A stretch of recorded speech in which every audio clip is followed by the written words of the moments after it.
Think a Florida condo is your ticket to paradise? Think again.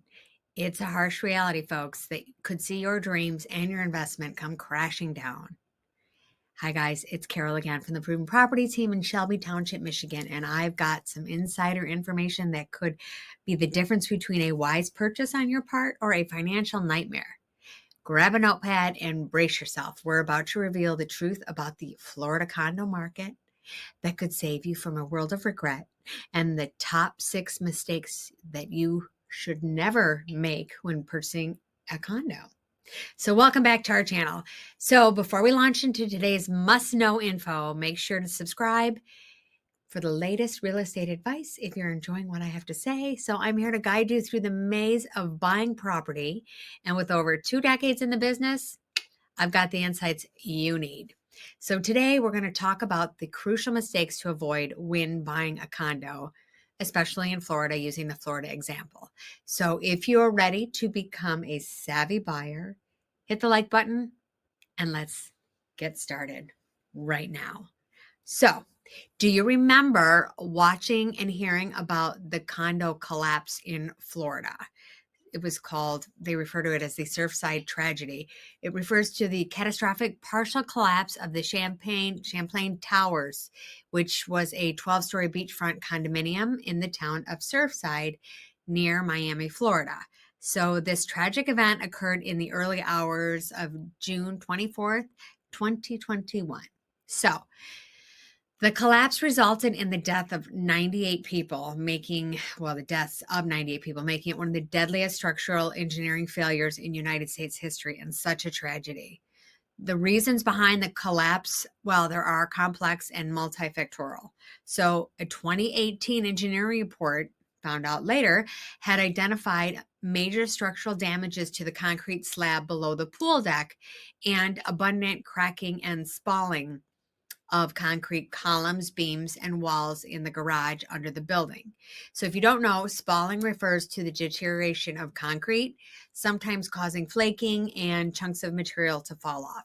So this damage was, part of a long-term degradation of the reinforced concrete structures, right? Due to the moisture coming in and the corrosion, right, from the reinforcing steel, obviously rains and the water. And despite the warnings, the repairs had not been carried out by the time of the collapse in 2021. So who's to blame? Not going there, but the disaster did bring to light the broader issues, basically, of building maintenance, safety, and inspections, and the need for timely repairs in aging structures. So in the aftermath, there was a renewed focus on the inspection and certification processes for condominiums, especially older buildings in areas susceptible to harsh weather conditions, and where the marine environment, like as in Florida, can accelerate the deterioration of the construction materials. So Florida state government and basically other jurisdictions around the country, they began looking into more stringent building inspection laws and regulations, especially regarding recertification process for older buildings. So nobody wanted that to happen again. And like a ticking time bomb, condo association fees began steadily climbing. But nothing could have prepared us for the surge that we're seeing now. So we see this in the Surfside tragedy, a hard lesson in the true cost of neglect and underfunding. So condos, once valued for their affordability, are now at the forefront of the financial crisis for their owners. So it didn't cost them a lot of money to get in, but now they're paying for it. So you may wonder, what are condo association fees made up of, or what do they include? So often they're referred to as homeowners association fees, HOA fees, in the context of condominiums, and they are monthly or annual payments made by the condo owners to cover the costs of maintaining and improving the property's common areas and the building exteriors. So the fees are collected by the condo association, which is typically a board made up of elected condo owners who manage the building's operations and budget. And frequently there's another group involved that does the accounting, another outside party, but I'm not going to go there. But first, so condos are short for condominiums, which can come in various styles and significant differences in their design and access points, and basically around the country. Condo could be a lot different in Michigan as opposed to Florida. But I want you to check out the video that I have tagged for a deeper explanation of condos. But back to what I'm talking about. Here are the 6 costly mistakes you should avoid when buying a condo, whether you're relocating to Florida or you're buying a condo somewhere else. So number 1, underestimating the condo association fees, right? So if you're not accounting for the possibility of association fees increasing, sometimes doubling or tripling with no cap in place, right? So you see a condo with a low association fee, well, they might as well be flashing their warning lights, right? So inexpensive fees, they can, but they don't always indicate poor maintenance. So the cost of cutting corners, if is simply too high in this regard, as we saw in Florida. But honestly, God, you must be diligent and ask the tough questions to ensure your prospective home isn't at risk.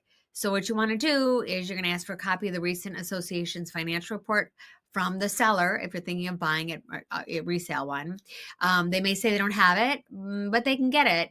So they'll need to contact their association treasurer or other board members so you can review them. The number 2 mistake would be ignoring these special assessments and insurance hikes.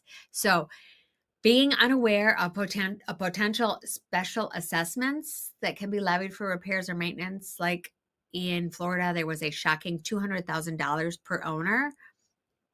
That's crazy, but that's there, right? Or the steep rise in insurance costs. So this one is important, especially here in Michigan. So most associations, they require that as the special assessment be paid off prior to the transfer of ownership. So sometimes you can negotiate that in your contract, but be aware, if you're mortgaging the property, your lender may not allow this. So it's always a good practice, I feel, to have the seller pay off the existing association special assessment prior to closing, or at the closing, it gets paid off and taken right out. Number 3, biggest mistake would be being attracted to low homeowner fees without doing your research. So if you're going to choose a condo with low HOA fees without investigating what they could cover, well, it could lead to larger out-of-pocket costs later for maintenance and repairs. So who wouldn't want to purchase a condo with low monthly fees? Of course, you would be attracted to it. I would be too. But this is a catch-22. So low monthly fees? Well, what has the association put off? Which possible repairs get pushed out into the future? Are they not collecting enough monthly for the reserve fund, right? So this could definitely put the association at risk for financial ruin. And more importantly, once you buy into that complex, could put you at financial risk. The number 4 costly mistake, not being involved in the condo association, not attending association meetings or reviewing the condo's budget and expenditures. Well, they can lead to missing important decisions or financial issues. So for those of you who are already condo owners, it's all about taking charge. Be vigilant and participate in your association meetings, right? Know where your money's going. Know where that monthly payment's going. And you want to ensure that it's being used to keep your home safe and sound. Go to meetings. You might even enjoy them.